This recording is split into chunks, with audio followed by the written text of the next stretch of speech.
ఆయన ఇంకా మాట్లాడుచుండగా సమాజ మందిరపు అధికారి ఇంటి నుండి కొందరు వచ్చి, నీ కుమార్తె చనిపోయినది, నీవిక బోధకుని ఎందుకు శ్రమ పెట్టదు అని యేసు వారు చెప్పిన మాట లక్ష్యపెట్టక, భయపడకము, నమ్మిక మాత్రం ఉంచుమని సమాజపు మందిరం అధికారితో చెప్పి, పేతురు, యాకోబు సహోదరుడు యోహాను అను వారిని తప్ప మరి ఎవరినైనా తన వెంబడి రానియక సమాజపు మందిరపు అధికారి ఇంటికి వచ్చి, వారు గొల్లుగా నుండి చాలా ఏడ్చుచు ప్రలాపించుచు ఉంట చూచి లోపలికి పోయి, మీరేలా గొల్లు చేసి ఏడ్చున్నారు, మీ చిన్నది నిద్రించున్నదే కానీ చనిపోలేదని వారితో చెప్పారు. అందుకు వారు ఆయనను అపహసించారు. అయితే ఆయన వారి అందరినీ బయటికి పంపివేసి ఆ చిన్నదాని తల్లిదండ్రులు తనతో ఉన్న వారిని వెంట పెట్టుకొని చిన్నది పరుండి ఉన్న గదిలోనికి వెళ్ళి ఆ చిన్నదాని చేయి పట్టి తలి తాకుమని ఆమెతో చెప్పారు. ఆ మాటకు చిన్నదానా లెమ్మని నీతో చెబుతున్నానని అర్థం. వెంటనే ఆ చిన్నది లేచి నడుసాగాను. ఆమె 12 సంవత్సరం ప్రాయం గలది. వెంటనే వారు బహుగా విస్మయముంది. జరిగినది ఎవరికి తెలియకూడదని ఆయన వారికి గట్టిగా ఆజ్ఞాపించి ఆమెకు ఆహారం పెట్టుడని చెప్పారు. చూడండి, ఇక్కడ కూడా ఒక 12 ఏళ్ళ చిన్నారి చనిపోయిందని చెప్పి ఆ తల్లిదండ్రులు అశ్రద్ధ చేయలేదు, వదిలిపెట్టలేదు. ఆడపిల్ల కదా, చనిపోయిందిలే అని చెప్పి వాళ్ళు వదిలిపెట్టుకోలేదు. ఆ తల్లిదండ్రి వదిలిపెట్టుకోలేదు. అక్కడ వాళ్ళ సమయంలో దేవుడు వాళ్ళతో ఉన్నాడు కనుక వాళ్ళు వెంటనే దేవుని ఆశ్రయించినట్టుగా మనం చూడగలం. వెంటనే దేవుని ఆశ్రయించి దేవుని ఆహ్వానించి ఇంటికి ఆ అమ్మాయిని బ్రతికించుకున్నట్టుగా మనం చూడగలం. మనం కూడా ఈ దినమున ఒకవేళ మన ఇంట్లో ఆడపిల్ల ఉంటే మనం ఏ రీతిగా సేవ్ చేస్తుంటున్నాం. అమ్మాయే కదా, ఇది నా వంశోద్ధారం చేయదు కదా, ఇది ఎప్పటికైనా ఒకరింటికి ఇస్తే పెళ్లి చేసుకొని వెళ్ళిపోతుంది కదా అని మనం అవమానించి అపహసించే వారము ఉంటున్నామా? ఇది నా కూతురు కదా అని చెప్పి కాపాడుకుంటట్టుగా ఉన్నామా? మనం ఎలాంటి ఆలోచనలో మనం ఉంటున్నాం, ఎలాంటి పనుల్లో మనం ఉంటున్నాం, ఎలాంటి ఆలోచనలు కలిగి మనం ఉంటున్నాం. చూడండి, తల్లిదండ్రి ఆ పిల్లని కాపాడుకోవడానికి, సేవ్ చేయడానికి, అమ్మాయి కదా అని 12 ఏళ్ళ అమ్మాయి ఎలా సేవ్ చేశారు ఆ పేరెంట్స్. అక్కడ ప్రభువులు నజరేడైన ప్రభువులు వారు సమీపంగా ఉన్నారు. వాళ్ళ అదృష్టం అది, ఆ పిల్ల అదృష్టం అది. ఈనాడు అదృష్టం మనకు లేదంటారా? ఉన్నది. వాక్యమైన దేవుడు మన మధ్య ఉన్నాడు. ఆ వాక్యాన్ని నువ్వు ఆధారం చేసుకొని వాక్యం విననైనా వినాలి, దైవజనుల మాటలైనా వినాలి, దైవజనులు ఆహ్వానించుకోవాలి, దైవజనులతో నువ్వు ప్రార్థన చేసుకోవాలి. అలాంటివి కూడా నీ ఇంటిలో కూడా అలాంటి ఇన్సిడెంట్లు జరిగినట్లయితే, దైవజనులను ఆహ్వానించినట్లయితే, ఈనాడు దైవజనుడు అంటే ఆనాడు నజరేయుడైన యేసుక్రీస్తుకు సాదృశ్యమైనటువంటి వారే దైవజనులు. అటువంటి వారిని ఆహ్వానించి నీవు జీవవాక్యం చదివించుకొని వాక్యం విన్నట్లయితే, ప్రభు ప్రార్థన చేయించుకున్నట్లయితే, ప్రభువులో జీవం ఉన్నదని, వాక్యములో జీవం ఉన్నదని ఎవడైనను రొట్టె వలన జీవించడు, కానీ దేవుని నోటి మాట వలన జీవిస్తాడు.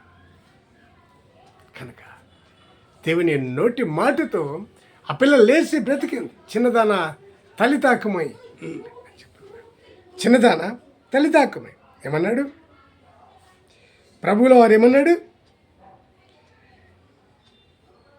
చిన్నదాన్ని చేయి పట్టి తలితాకుమే అని ఆమెతో చెప్పాను. తలితాకుమే ఆ మాటకు అర్థం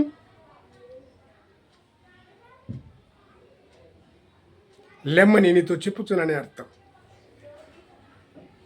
తలి తాకుమని అంటే లెమ్ము, నువ్వు లేచి నడువు, లేక లేవు, మరణం నుండి లేవు అని చెప్పి చెప్తున్నాడు. ఈనాడు కూడా అలాంటి అవకాశం లేదంటారా? ఉన్నది. నువ్వు నమ్మినట్లయితే దేవుని యొక్క కృపను చూస్తావు, దేవుని కనికరను చూస్తావు. కనుక ఈ తల్లిదండ్రి ఆడపిల్లే కదా అని చెప్పి అవమానపరచుకోలేదు. ఆ పిల్లని కాపాడుకున్నారు, చనిపోయిన దానిని బ్రతికించుకున్నారు. అయ్యగారిని జీవాధిపతి అయిన దేవాది దేవుని ఇంటికి ఆహ్వానించి ప్రార్థన చేయించుకొని పిల్లని బ్రతికించుకున్నారు. ఈనాడు మనం ఆడపిల్లని ఎలా సేవ చేస్తుంటున్నాము? తల్లిదండ్రులమైన మనము, అన్నదమ్ములమైన మనము, పినతండ్రులమైన మనము, పెద్ద తండ్రిమైన మనము, తండ్రి చనిపోతే ఒకవేళ ఎలా ఆడపిల్లని ఎలా సేవ చేస్తుంటున్నాం అనేది ఏదైనా మనం గ్రహించబద్దులమంటున్నాం. అమ్మాయిలంటే ఎలా కనికరం కలిగి ఉంటున్నాం, అమ్మాయిల ఎడల ఎలా శ్రద్ధ కలిగి ఉంటున్నాం. అమ్మాయి అనగా నీకు భూమి పంట నీయకపోతే నీకు భోజనం దొరకదు. అమ్మాయి వలన నీకు సైన్యము కలుగుతుంది. ఒక ఒక ఒక ఒక అమ్మాయిని, ఒక గర్ల్‌ను నువ్వు సేవ్ చేస్తే ఆ అమ్మాయి నీకు ఎనలేని సంతానాన్ని ఇస్తుంది. ఎనలేని సంతానాన్ని ఇస్తుంది. ఆ సంతానం వల్ల భూమి అంతా వృద్ధి చెందుతుంది. చూడండి, భూమిలో వేసిన పంట ఎలా వృద్ధి చెంది నీ చేతికి వచ్చి నీకు ఆహారంగా మారుతుంది. నువ్వు ఉపయోగించుకుంటే నీ ఇంటిన బంగారంగా మారుతుంది, వెండిగా మారుతుంది, ధనంగా మారుతుంది. ఇక్కడ కూడా నీకు ఈ గార్లను సేవ్ చేస్తే నీకు బంగారు అనేటటువంటి సంతానాన్ని ఇస్తుంది, వెండి అనేటువంటి సంతానాన్ని కలగజేస్తుంటుంది. ఆ అమ్మాయి వల్ల ఎన్ని ఉపయోగాలు అనేది మనం ఈ దినమున గ్రహించబద్దలమైంటున్నాం. అమ్మాయిని ఎందుకు సేవ్ చేయటం లేదు, అమ్మాయి వలన ఉపయోగములు లేవని చెప్పి ఎందుకు ఆ అమ్మాయిని తిరస్కరణకు గురి చేస్తుంటున్నాం. కనుక అమ్మాయిలను ఎప్పుడైతే సేవ్ చేస్తామో ప్రభువులు వారిని సేవ్ చేసినట్టుగానే. కనుక ప్రభు యొక్క సంస్కారాన్ని మనం కాపాడుకునేటువంటి విధానం ఉండాలని నేటి దినమున అంశం అంటున్నది. ప్రభు వాక్యమును దీవించునుగాక. ప్రార్థించుకుందాం. సర్వోన్నతుడా, మహిమాన్వితుడా, నీ పాదములకు వందనం చేస్తుంటున్నాం తండ్రి. నా తండ్రి, బాలికలను బట్టి ఈ దినమున అంశం మాట్లాడేటన్న నాకు నా శరీరం, నా మనసులను ప్రవేశించి మంచి మర్మములతో మాట్లాడింది దేవునికి స్తోత్రం. నా ప్రభు, ఈ దినమున దైవ సన్నిధి కాపరిగా నేను ప్రార్థన చేస్తుంటున్నాను తండ్రి. దైవ సన్నిధి మందిరమునకు విచ్చేయించినటువంటి కుటుంబములన్నిటిలో ఇలాంటి కార్యములు ఉండొచ్చు, ఇలాంటి ఆలోచనలు కలిగి ఉండొచ్చు, ఇలాంటి తలంపులు కలిగి ఉండొచ్చు. వినిన వారి అందరికీ ఇలాంటి ఆశ్రయం దొరుకుతుంది కృప చూపించమని నా తండ్రి. దైవ సన్నిధి మందిరాన్ని ఉత్పత్తి చేయమని, దైవ సన్నిధి కాపరి కుటుంబాన్ని ఉత్పత్తి చేయమని, ఉద్ధరించమని, దైవ సన్నిధి కుటుంబానికి, పిల్లలకును, కుమారుడికిని కుమార్తెకును సమాధానం కలగ చేయమని, నెమ్మది కలగ చేయమని, ఉత్పత్తి చేయమని,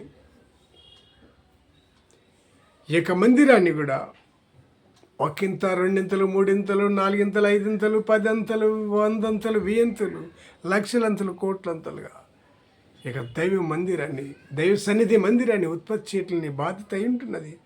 నజరేయుడైన యేసుక్రీస్తు నామమున బ్రతిమలాడి వేడుకొంచుంటున్నాం తండ్రి. పరలోకమందున్న మా తండ్రి, నీ నామం పరిశుద్ధపరచును గాక. నీ రాజ్యం వచ్చినాక నీ చిత్తం పరలోకమందున 7 చెట్లు భూమిని గాక. మాకు కావాల్సిన దినాలు మాకు నేడు తెచ్చి, మరి అపరాధం మేము చేసిన వారిని మీకు క్షమించిన ప్రకారం మా అపరాధం క్షమించు. వంశోధులకి తెగ దృష్టిని తప్పించి వించేతన రాజ్యం, శక్తి, మహిమ నిరంతరం వెంటనే స్వామి. ఆమేన్.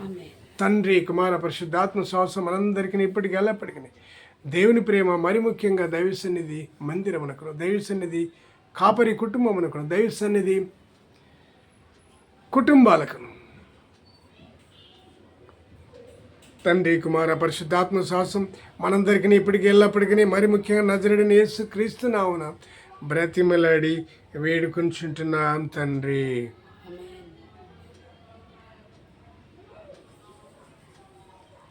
హల్లెలూయా, హల్లెలూయా, హల్లెలూయా, హల్లెలూయా, హల్లెలూయా.